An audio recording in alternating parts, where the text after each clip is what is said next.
What's going on, everyone? Fearless Football Forecast here. It's week one, and we're bringing you our three best bets, trying to win you guys some money. Now, these range from a bunch of props to some alternative lines and a parlay. So we got a lot of different juice for you guys this week. Also, we provided three bets on our actual podcast. The link for that is in the description below. We got our underdog money line of the week and then 2 touchdown scores. But our first bet of the week, I'll let you take it over. It involves the man on the screen right now. Yes, sir. So this is going to be our bet of the week. This is the one that Chase and I both are strongly convicted on, and it's going to be Patrick Mahomes over 2.5 passing touchdowns. I just looked at the lines. They've updated from previously because of the Travis Kelce news. It's now plus 145 on BetMGM. That is a hammer, in my opinion. I mean, the Lions defense is mediocre. I think they're going to be better, but not great. And then Mahomes is going to be having to score because the best part of their defense is out. Their best cornerback is going to come into – he hasn't played at all in preseason, at practice at all. So the defense isn't going to be great. Mahomes is going to have to pass his way up and down the field if they want to win the game. I think this is as good of a bet for the value you're going to get. Yeah, I mean, anytime that you can take Patrick Mahomes in a game where the over-under still didn't really change, which I think is crucial in this scenario, Mahomes can get everything done, and especially because they have pass-catching backs like Pacheco, like Clyde Edwards-Helaire. You could even just get a simple screen that ends up turning into a passing touchdown for Mahomes. Expect one deep to Sky Moore. Expect something shifty to Kadarius Toney.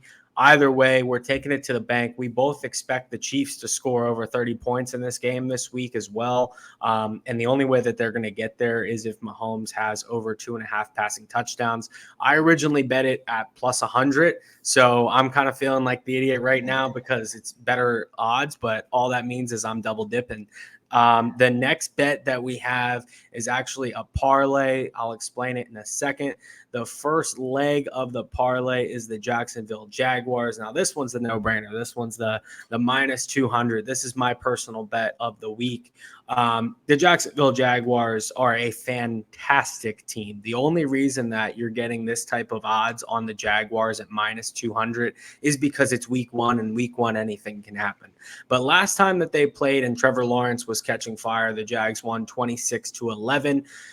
Anthony Richardson, as much as we both love him from a fantasy perspective, is still a very raw talent. And week one, facing a healthy Jags defense that has significantly improved their pass rush, I see a lot of turnovers from Richardson this week, maybe one fumble, one pick, 2 picks.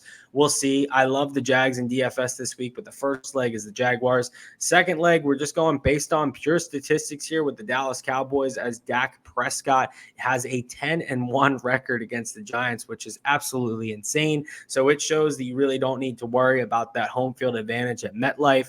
I think this game, Dak's going to come out and, show with new toys and Brandon Cooks and Deuce Vaughn and a fully evolved Tony Pollard right now, not to mention the star of CeeDee Lamb, that the Cowboys are going to start rolling, and it's going to get started this week in primetime. Dak also always does well on Sunday Night Football, so I really love that parlay. Yeah, I mean, listen, more than likely there's a reason that both these teams are favored is because they both should win their games. Like you said with Richardson, I mean, we really don't know what we're going to get out of him. He looked good in the preseason, but at the same time, he played well against the Eagles, but he also completed like 30-something% of his passes.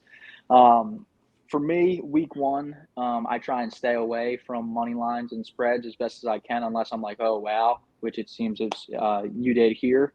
But, I think that it makes sense that this is the most likely outcome, and it's pretty solid value on there. All right, and then we're going to jump into my personal bet of the week. And this one I actually really like. I feel pretty confident for the odds that we're getting. So it's Marvin Jones, 50-plus receiving yards at plus 300, and you'll find this one on FanDuel. I think that the number 2 receiving option, we've talked about it, time and time again over these past few months we've been talking to you guys. And I think that Marvin Jones is going to be the one who, at least early on, fills that void for the Lions. I just think he's just Mr. Reliable. He's been just steady his entire career, no matter when he changes teams, coordinator changes, how bad the teams are. He's just always been consistent. As Chase said, we both think that the Chiefs game, the Chiefs are going to score 30 or more points. I think that the Lions are going to be neck and neck with them, high 20s, low 30s as well. I think it's going to be a barn burner. So I think that they're going to end up having to pass the ball quite a bit. And I think that Marvin Jones is going to be on the receiving end of a decent amount of targets. And I see a world where he can get over that number. I love it as well. I mean, Marvin Jones, a former face of the franchise, a couple years ago, he was their wide receiver one at one point, was a consistent fantasy option. And the great thing with Jones is even if he's not utilized as their two, because, I'm a lot more on the Reynolds side of things as far as who I think is going to be lining up in the second position. The great thing with Jones is he is such a deep threat that in reality, he only needs one 40-yard reception, bring it 10 yards out, and then you get your 50 yards on one pass, no sweat. But at the same time, it could go the way that you're saying, and he could just get 3, 4, maybe 5 receptions. Either way, you're getting 50 yards for a guy that you know is going to be on the field the entire game at plus 300. You got to love it. So those are our 3 best bets of the week. Make sure to take them to the bank. For a quick recap, we have Patrick Mahomes over 2.5 passing touchdowns. We have the Cowboys and Jaguars money line, and then we have Marvin Jones over 50 yards. And like I said at the beginning of the video, we have our other 3 bets in the podcast. Link in the description below. Make sure to subscribe, and let's have fun.